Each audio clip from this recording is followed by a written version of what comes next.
everyone, we're on the way to BeautyCon. It's currently 3:19 p.m. and it's my first BeautyCon. And I'm so excited kasi first time ko nga makago and like matagal ko nang gustong pumunta pero hindi ko siya naaabutan. Nakikita ko na lang pagtapos na siya. So, I'm glad na nakita ko yung dates for this year. And welcome to my vlog. This is your first appearance on my vlog. How do you feel? Such a dream come true. But yeah, we're on the way. And this is my outfit. Top is from Urban Outfitters. Pants are from Uniqlo. And shoes are Sambas. Kung nakita niyo man. How about you? Fit check. Shorts from a long time ago.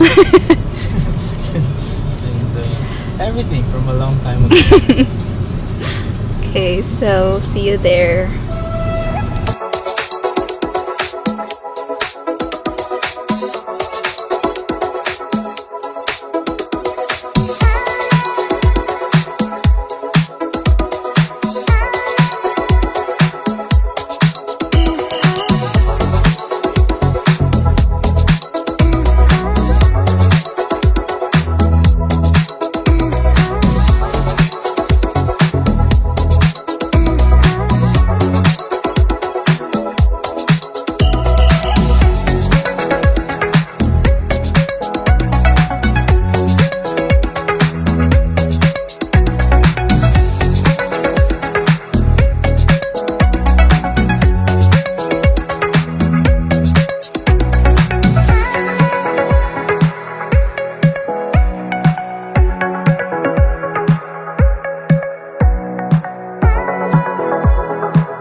Okay, tell me something about it. Tell me something about it.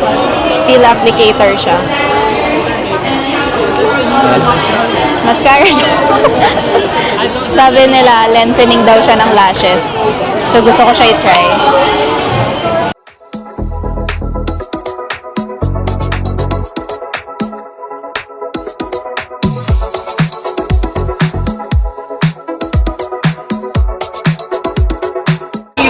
Go ahead. Hindi okay, I just want to repurchase yung lipin na ginagamit ko everyday for work.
Guys, medyo na-disappoint ako.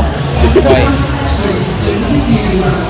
It's just a big one. Medyo na-disappoint ako kasi akala ko parang ang daming parang freebies, ang daming discounts, like big discounts, ganyan. Eh, yung mga dinampot ko naman na items, same price lang din naman siya sa original prices. So parang pumunta lang ako dito para magpasikip ng SMX.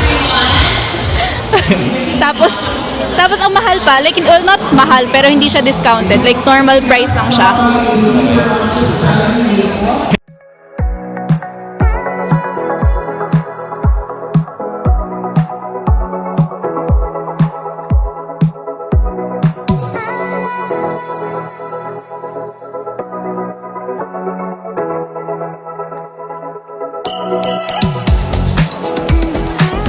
There's Matcha Mama. Actually, gutom na ako. Siguro kaya ang iksi ng pasensya ako kasi gutom na ako.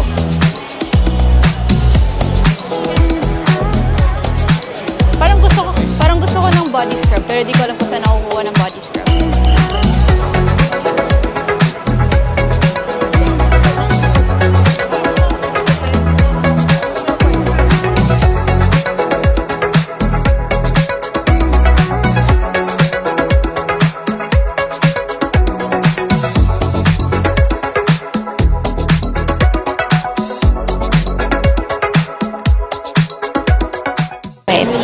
Stop over. What can you say so far sa Beautycon? Sa ilong. Nahilo ka sa dami ng pabango na naamoy mo. We're taking a break to eat. Actually, nagugutom na ako kanina pa.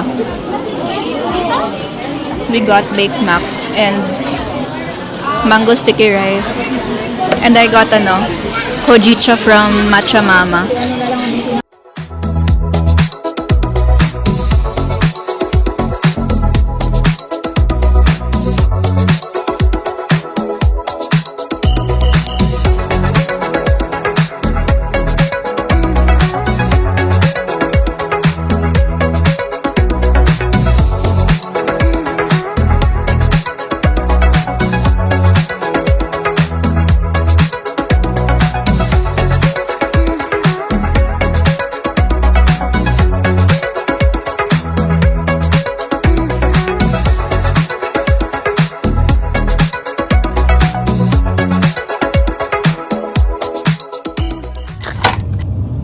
Everyone, it's now 6 p.m.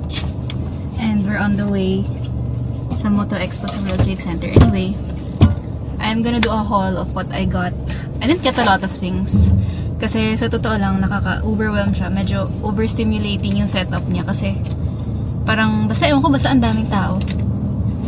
Anyway, I got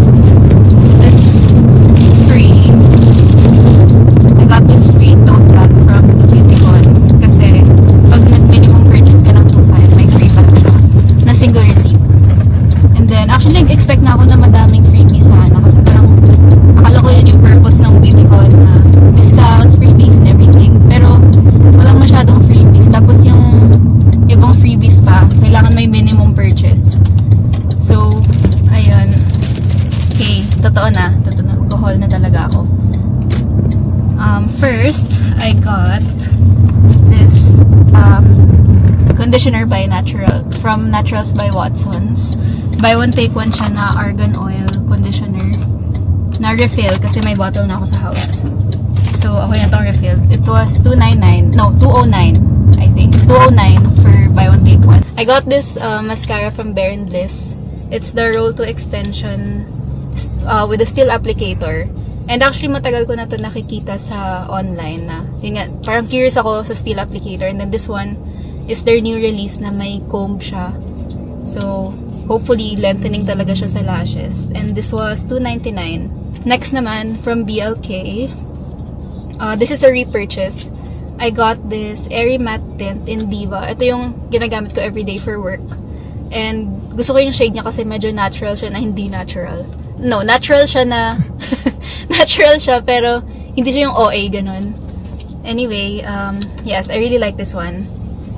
And then also from BLK, I got this Lazy Mornings. I got their scent.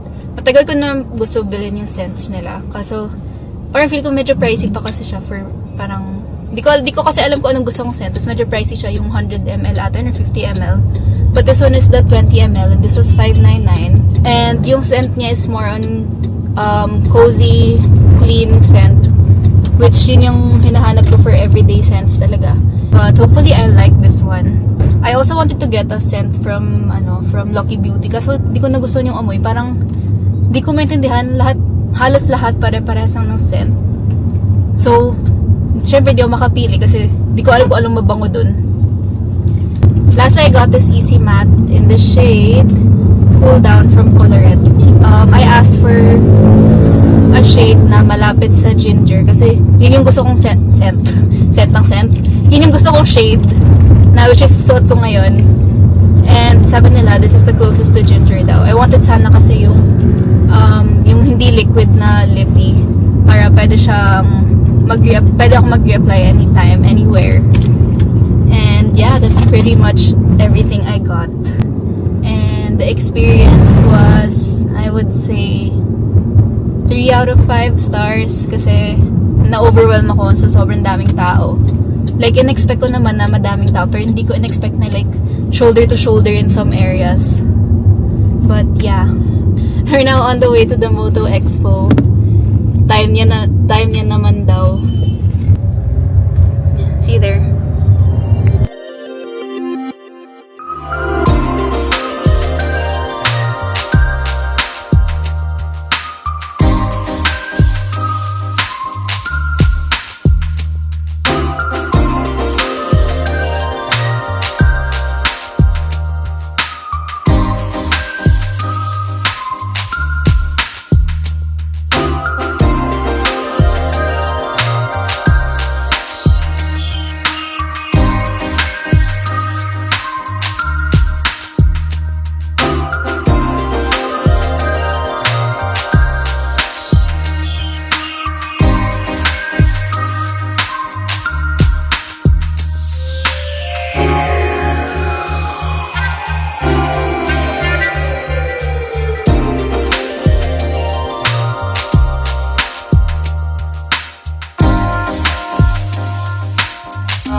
We just finished sa Moto Expo, and what can you say about it?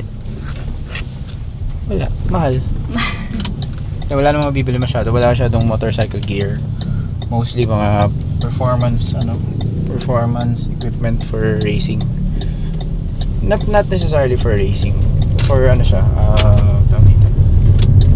upgrading ng mga parts ng motor, which I don't need that much.